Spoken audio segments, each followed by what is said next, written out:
Welcome to the Career Sessions with My Mate in HR, where Tracy and I talk to everyday people about their career journeys. Today, I'm delighted to introduce Matt Holman to you all. Matt and I met, I think, in 2018 when I went on one of his mental health first aid courses. But Matt, we'll let you introduce yourself and tell us about your career journey.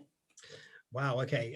So it's a career journey from when I was 16, I guess. But where do you want me to start? Do you want me to start right there, right now, or just do a quick introduction? What do you prefer? Do it. Let's have the cradle. I'll tell you who I am today. Let me tell you who I am today, and then we'll unravel who I was. I guess that's probably the best thing, isn't it? Okay. So, Lucy, it was in 2018 that we first met, and it's just been lovely to keep in touch, really. And so, my name's Matt Holman. I own my own company. It's called Simpler Mental Health.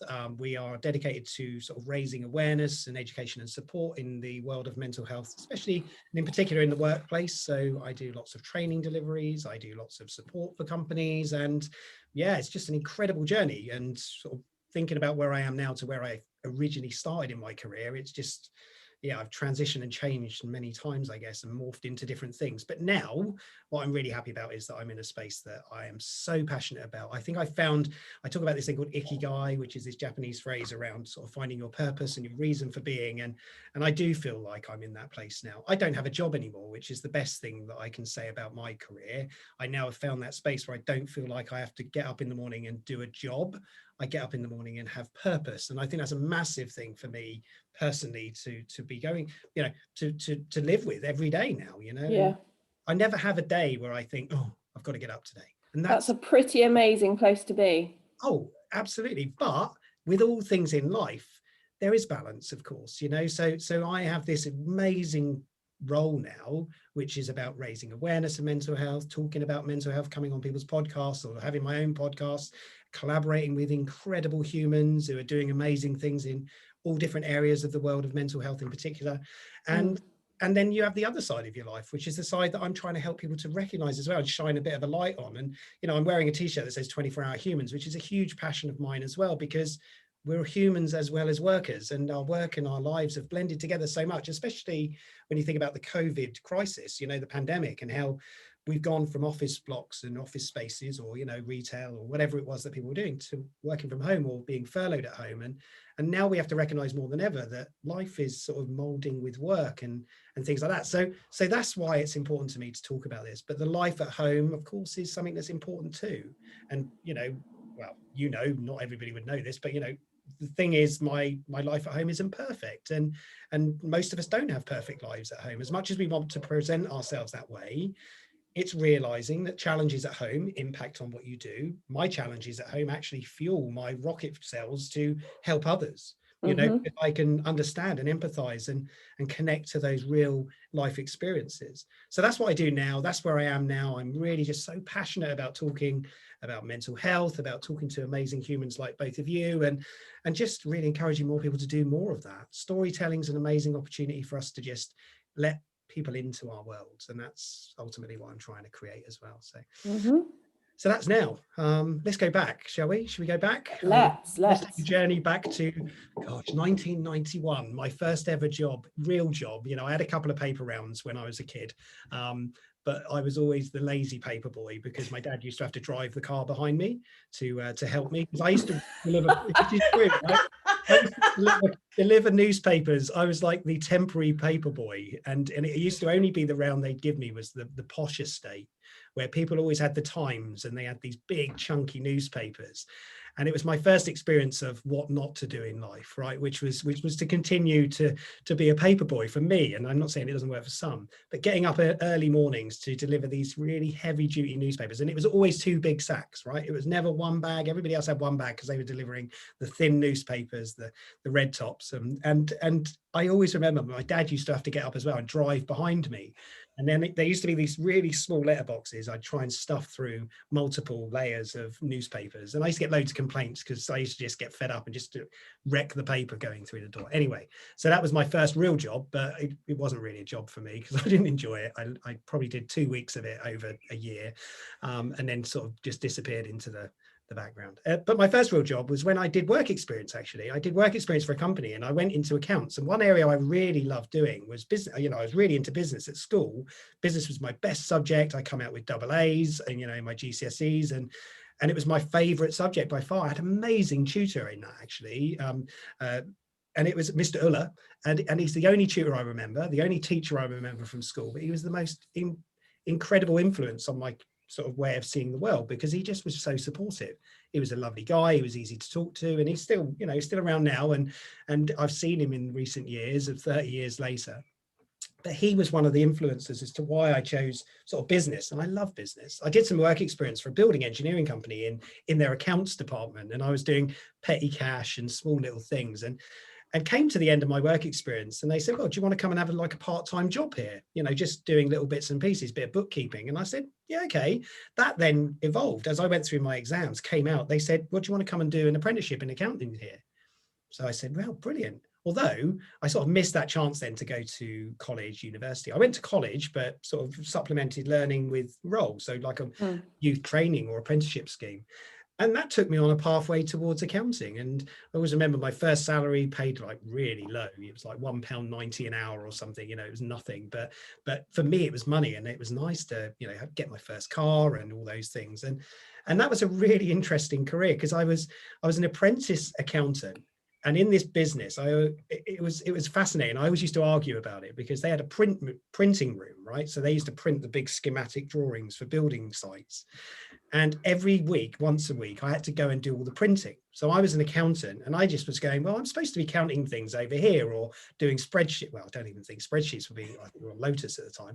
And we're supposed to be doing these reports over here. And now they're going, yeah, but all the apprentices need to take their turn. And I'm going, but it doesn't make any sense. It doesn't relate to my job. But it gave me a good understanding of that business and how business worked. And so I saw different sides to it. I then went on to do a professional qualification in accounting. I moved jobs. I went to work for Barclays, had the best time of my life, the most sociable company that I ever worked with, because there was about 20 or 30 of us who, we were young people. We wanted to go out. It was right in the middle of town. So it was Friday lunchtime was always in the pub, and every other lunchtime we were playing football in the gym, or we were going, into the gym.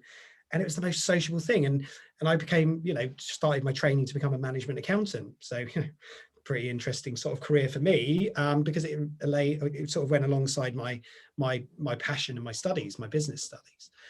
And eventually I left that company because I thought, oh, I got to move on, get more money. There was a few things going on internally that I wasn't overly, happy about. So I left and I joined the travel industry, and I went over to a company called Hogg Robinson in Farnborough. I made the best mistake at that point, really, which was I saw a salary that I thought, wow, that's brilliant. But I forgot that I had to pay for my travel. I had to pay for my parking. I had to pay, all these other things. I wouldn't get a bonus. I didn't realize that at the time. I used to get that at Barclays. So I basically sacrificed so much from Barclays and took a salary that would basically pay me the same, if not less, than I was on. And I hadn't really thought of that. So not very good business acumen there, I guess. But it was the best journey and career for me, in sense of I learned about a whole new industry. Travel is something that I'm just very, very passionate about. I spent 20 years in that industry working for different companies. I qualified as an accountant. And then it was quite fascinating because I qualified as an accountant. So this is my first big shift change from my career. Qualified as an accountant, spent about 9 months working as a qualified management accountant. And then I decided I didn't want to do it anymore. And I sort of made a choice, because what happened in that 9 months, well, the preceding months or years before that, was I was traveling a lot. And then the final 9 months in there, I wasn't able to travel. I became the management accountant for many markets, but I was only based in the office. So I was 5 days a week in the office, and I got itchy feet. I got rest. I'm very restless. I can't sit still for too long. And so I decided to change tact, and I went into sales. People thought I was crazy. What, you're going to go into the sales team? But that was what I'd loved doing as an accountant. I'd go in and do commercial proposals, commercial negotiations. And, I was negotiating millions of dollars worth of contracts, millions of pounds worth of contracts for companies. And I sort of changed the way I saw it. And I thought, what, these salespeople, they can do this, and they're getting bonuses, and they're getting good salaries. I thought, well, why don't I try it? And actually, somebody said to me at the time, my manager at the time said, well, in IBM, that's what they do. They take accountants and they turn them into salespeople, right? And they help them to sort of take that approach. She said, why don't you try it? And I said, well, nothing ventured, right? Del Boy try, so I might have a go. So I got in there. I was getting a lot of negative press internally, which was quite scary, because it was like, my thought in my head, right, was, right, I've got this professional qualification as an accountant. If it goes wrong, I could always step back into that role, right? So I can always step in at a level that is pretty decent still. It's not going to, it's not going to sort of diminish my opportunity to earn money. So I thought, you know what, the pressure's not actually on me. And I went into sales, and I always remember somebody said to me, why are you in sales? You're not a salesperson, you're an accountant. And I said, well, I don't agree with that, because I'm very outgoing and I've always been very sort of sociable, and I guess I'm okay talking to people. I don't have any fear of that. And that's not saying that's stereotyping accountants, but I felt like I could do sales because I felt I had some good skills. And so I went into sales, and I worked on my first ever account. I always remember it was a company called W.S. Atkins, which they do the railways and they do different stuff, and you may see the signs around. And it was my first ever proposal, and it was a £6 million account, right? So massive, big piece of business for the company. And I went through and I just did everything I could to try and secure this account. Of course, it's in a competitive landscape. First sales bid, it's going to be against other massive companies. And I won it. And it stopped the haters, right? It really shut up the people who were saying you couldn't do it. And what it helped me to realize was that it was okay to change. It was all right to make that step across. And yeah, from a salary perspective, I went from the same salary across, but then I had opportunity. And I saw I didn't have blocks in the road. I could grow within that role. And I was the most, and this is the reality, that first year of being in sales, I was the most successful salesperson in the company. I think I won 9 out of 10 bids that year that I worked on, and nobody had done that. And I was rewarded, and obviously, got accolade for that. And I got recognized, they used to call it. So I got that as well. And it was just incredible, So I had this journey into sales. I went into sales then for, I think about 10 years, I guess I was in sales, learning. I was global. I was traveling all over the world. I was having these great sort of, experiences in different countries, but I was also struggling. And that was the thing that I always bring to this thought of, it was hard. It was really, really hard work. And so many jobs out there are really difficult to sort of, for a prolonged or a long period of time, to keep up the energy levels. How long did you do that role for then? Well, so that was about 10 years, I reckon. I probably did that. And then I changed again. So I was in sales, and then I sort of got to a point where I was tired. 2010 actually was when it changed, I guess. And well, no, it didn't change from sales. Sorry, I changed jobs. So I left Hogg Robinson after 14 years, and I went to another company called BCD Travel. And that was where I sort of started again in a very similar role with sales, but then changed that role and I went into technology. So I sort of changed, this is the accountant to the sales to now I'm technology, and I was running a group of people across Europe called Global Business Solutions, and we were the sales tech people. So we were positioning technology, implementing technology, supporting companies to recognize the best technology, and doing all of those alongside the sales teams, because salespeople didn't have all of the knowledge and awareness. But I got cherry picked to do that role, which was fantastic. And then things changed because my boss, who was in America, got let go very suddenly, along with another bunch of people, because they were cutting costs. And then I went on to be sort of pushed and made redundant from my role as well, because they reviewed everything and they looked at the whole tree that I was sat within, and they said, well, we need to change your role. And somebody who was 2 layers down from me, or 2 levels down from me, was promoted to my role. I had to go into competitive sort of re-interviewing for those roles. Didn't get it. So I was at VP level, and then there was a senior director, and then there was a director. And it was the director that actually got appointed into my role. And yeah, it was fascinating, because the feedback I got from my interviewing was, one of them had fed back to say, you were really negative in your interview. And it was interesting, because when they interviewed me, they said, why are you having to interview for your job? That was the question. And it was the way they said it. And then I was negative, because they were asking me why, because they didn't understand it either. So I left that role, and I actually left that company, because I always remember a call with my team, and they said, Matt's considering alternative options within the business. And I just turned around and I said, I'm sorry, I'm not. I'm leaving. I said, I can't work in a company like this. This doesn't work for me. And this is hard. And I was tired, and it was actually a really good opportunity moment for me to break.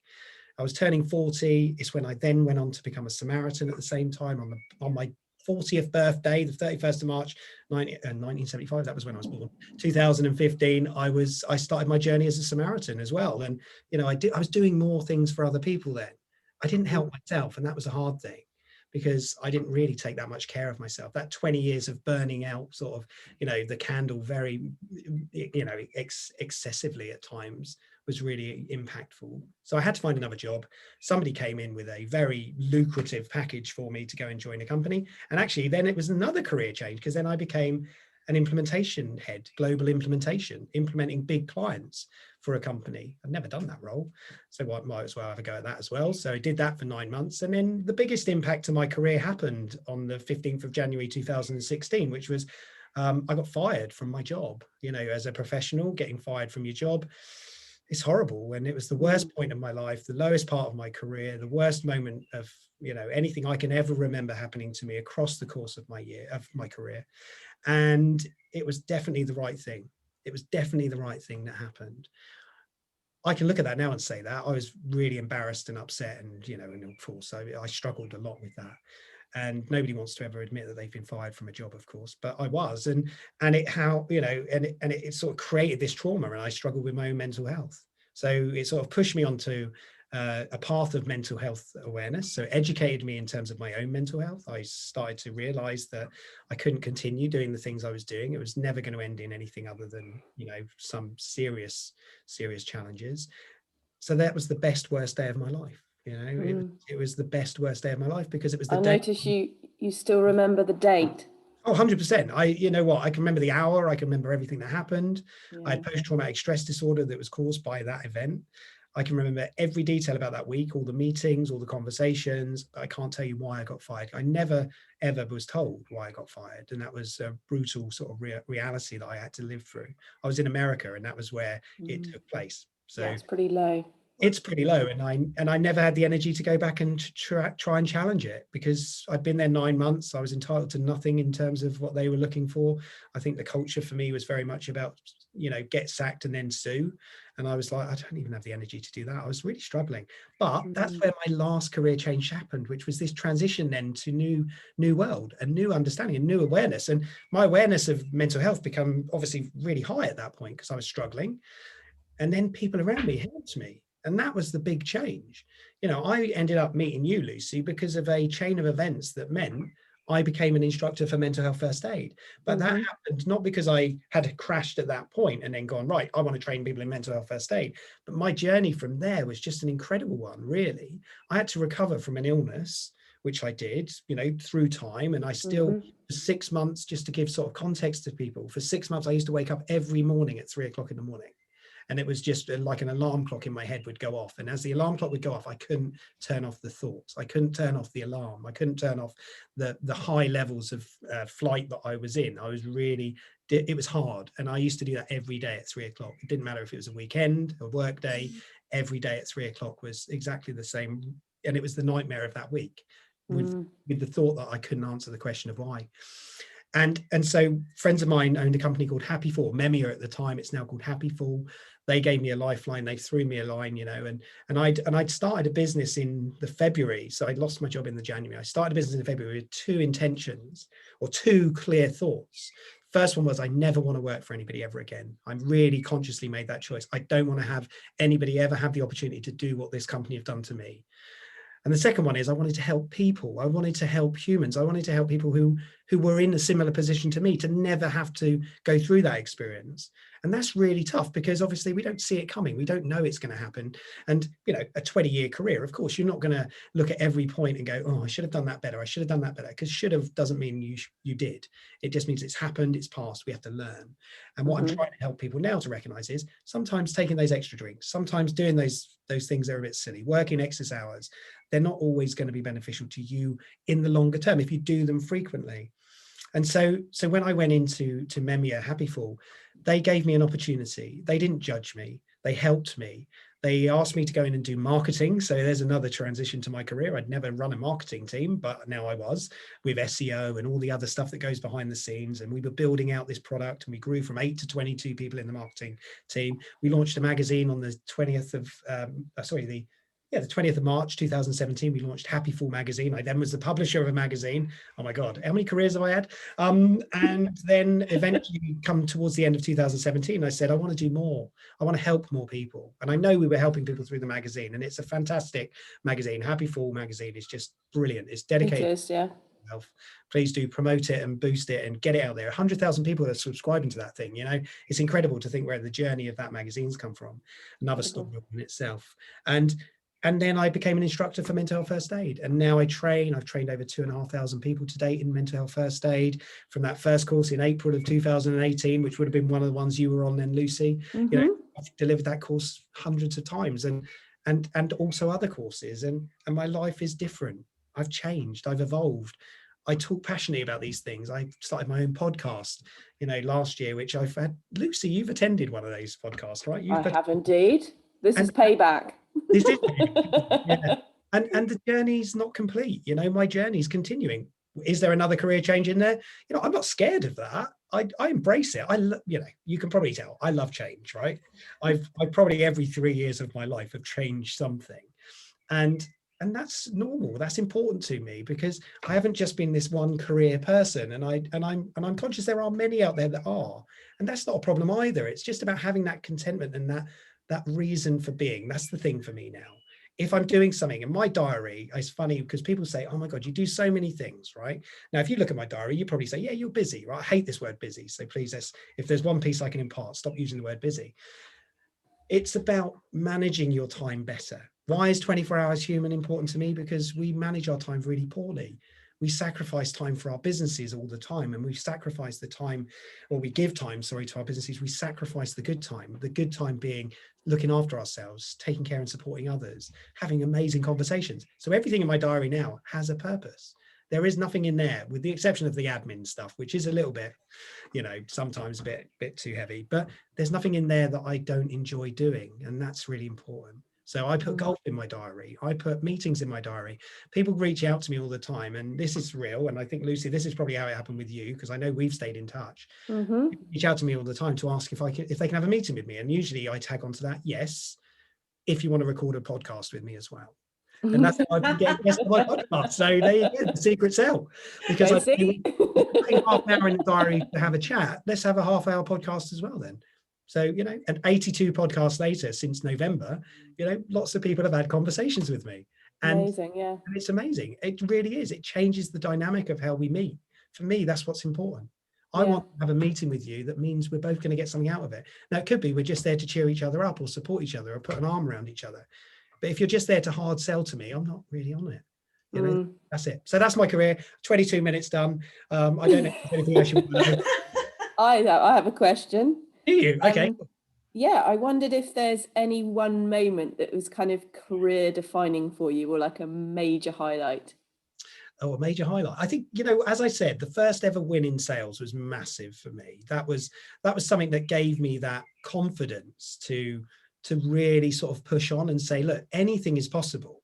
And I think that's massive for me in terms of, you know, I was young at that point. I was young into my career, and I guess I was scared as well about, you know, that transition.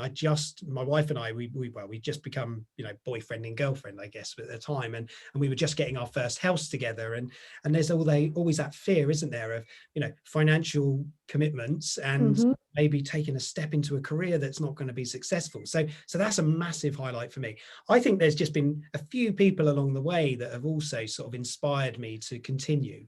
And you know, they're the ones who've actually stayed close to me even through, you know, the stuff that I've been through in the last years. And that has been important. You know, Mr. Uller, back to the day, you know, when I was at school, was really influential in the way that I saw the world. And he just said, go and do what you want to do, enjoy what you do. And, you know, really gave us that in that career. That person who said you're never going to make it as a salesperson, I just turned around and told them, you know, they were wrong. And, you know, and how can you tell somebody they're wrong? Well, prove them, you know, and that was the biggest thing. That transition that happened in 2016 was massive, because I had to do something. You know, I didn't know what I was going to do, really. I didn't know if anybody was ever going to employ me again. And, you know, and I've had moments and wobbles in that career since, you know, we're 5 years down the path from there. I've still got a company, and I don't know how sometimes how how I've survived that, but I kept it going, and my passion now is never close it. Hmm? What would you say to your 18-year-old self now? Kind of, is there something you wish you'd known then that you kind of know now? Yeah, well, one thing I would say to them is don't drink all the syrups from the ice cream thing on your leaving do, because that's not going to end in anything other than so that was You one thing. since developed diabetes by any No, chance? I haven't. No, funny. I do love lots of sugar. Yeah, that was something that was quite fascinating when I was leaving from Barclays and I drank loads of syrups. So what would I say to my myself? I would just say, yeah, I know. Yeah, maybe a world that I don't want to revisit. I would say just be fearless. You know, just make sure you don't feel like you're being suffocated by anything. You can change. You know, remember that. And I think that's such an important piece. And I think naturally I have always changed without any real fear of doing that. But I would just say keep being fearless, keep pushing yourself, keep being motivated by people around you. You know, that's so important.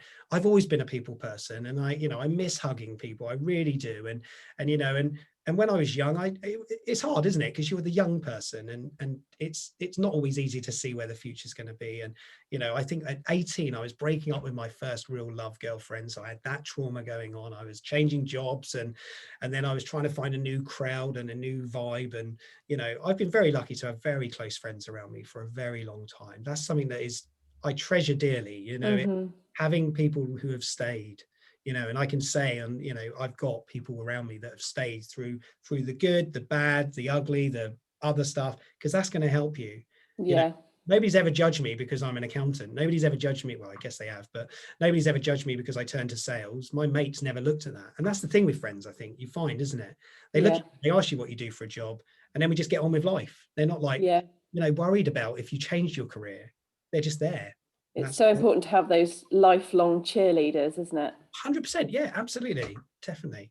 Mm. Anything else?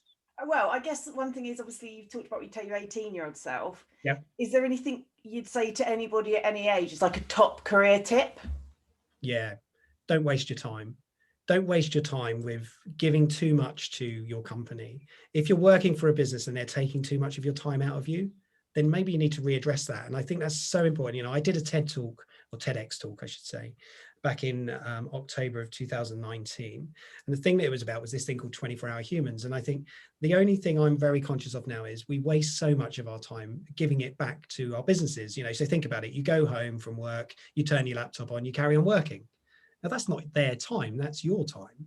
And we really struggle with that. And I know so many people that do. I talk to people all throughout the pandemic, and this blurred line between home and work now is so difficult. But you have to have that ability. I was reading in Harvard Business Review recently about micro self-care, and I think that is such an important part, which means having the ability to switch off during the day, not just about switching off at the end of the day, because we're now blurred line between work and home. Actually, during the day, you need to also have the ability to switch and turn off. And somebody asked that in another podcast that I recorded. They said, how do you switch off at the end of the day? And I said, I don't. I said, I switch off during the day. I said, I switch off when I need to. And I also talk about this thought that says everything we do needs 3 core elements. And this is what I would impart to anybody as a words of, I don't think wisdom, but just in terms of where I look at all my things. If I look at my diary, I can read you this as exactly this. First one is preparation. We always need to prepare for whatever we're doing. So even coming on this, I need to think about what I'm going to talk about, how my story's going to flow. Maybe I need to go back and check my CV, whatever, so I don't miss anything important. But that's really important in the whole flow of it.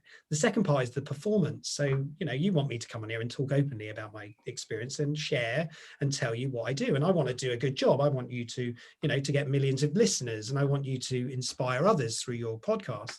So I need to perform, but I can't do that if I don't prepare, if I'm not ready for it. If I just literally rocked up with a coffee and said, right, let's go, what are we talking about? I'm not really in the right frame of mind. And then the third one, which is the most important one, which we sacrifice so much, and this thing becomes so important, is recovery. We need to recover from everything we perform. So when we're having a meeting with colleagues, we need to have time in between the next meeting. Because if we don't, we can't prepare for the next meeting. And most importantly, we can't recover from the past meeting. And we need to build that in. So why I say about my diary in there is so important is between everything I do, there is time. There is blank time. I put time between every event. I don't have back-to-backs in my diary. I really, if I have to, it really irks me a little bit. I really want people to recognize having even just 5 minutes between a meeting is important, because we need to grab another coffee, we need to go to the toilet, we might need to just push our notes aside and bring the notes in for the next meeting. We don't give ourselves enough time to do that. And we complain we're too busy. Well, we Yeah. make ourselves so busy because we overwhelm ourselves with too many things. And also, I think success is measured by how busy you are. Oh gosh, I'd rather have 3 things in my diary for the week and people Yeah. went, he's really busy. Like, it's not a good thing to be busy, is it? It's not mentally good for us. We No. overwhelmed. So why do I sacrifice going to the gym? Why do I sacrifice seeing my friends for dinner? Why do I sacrifice spending time with the kids? Because I've made this false assumption that I'm too busy. Yeah, you know, you've got to make that time. The only person that's responsible for self-care is you. Yeah. You're the only person responsible for it. But because we wait for permission, it's like, no, you don't. You need to give yourself permission to self-care. And that's the thing that I've learned the most from crashing through the floor. My change to the way I see and the perspective taking element is so important. I need to spend time. You know, I'm going through a crisis at the moment personally at home. You know, this is a reality, but I'm still doing my self-care. I've been to the gym twice this week. I've been for 2 runs. I've played golf once this week. We're on Friday, you know, and I've done all of those things because they're important as part of, if I'm going to continue holding up and propping up things at home, I need to look after myself first, you know, because there's things outside of my control. But what I can control is what I do and how I work. And I've trained every day in terms of mental health training. I've supported companies all week. I've been doing prospecting and conversations and recordings of podcasts. But I don't look at any of those and go, they're impacting on all the other things that are important to me. I look at, this is my investment in helping others. Yeah. Amazing. Any final thoughts, Matt or Tracy? Matt or Tracy? Well, Matt, yeah. Well, I think was that aimed at me or Tracy? Either of you. I didn't know if Tracy had more questions, or if you had Tracy, any. do you have anything you want to say before I give final thoughts? I'll do the second part. Ladies first. This is what what's his name used to do, Jerry Springer. No, nothing for me just yet, other than everything you're saying is really resonating. I remember I had a job once where I used to say I start work at 5 o'clock in the evening, because I'd have back-to-back meetings all day, and I'd start work at 5 o'clock because that's the only time I could get anything done. And just hearing you talk about that, it's amazing how easy you fall into that. And then you go, I'm going to have to not go to the gym today because I've still got 3 hours of work. And your company, and that's so important. Your company never cared that you didn't go to the gym. No. You know, that's the reality, isn't it? So they're not interested in that. That's changing, and we're trying to re-influence the way that companies see this. And you know, through your work as HR, I hope you're doing the same. It's like, you know, you can have all the policies in the world, but if your people aren't fit, you're going to struggle to get performance, right? Which comes back to that point of preparation, recovery, and performance recovery. And it's so important. You know, it's fascinating. I could talk about this all day, and I do with companies, of course. If anybody does want to talk to me about it, feel free to reach out.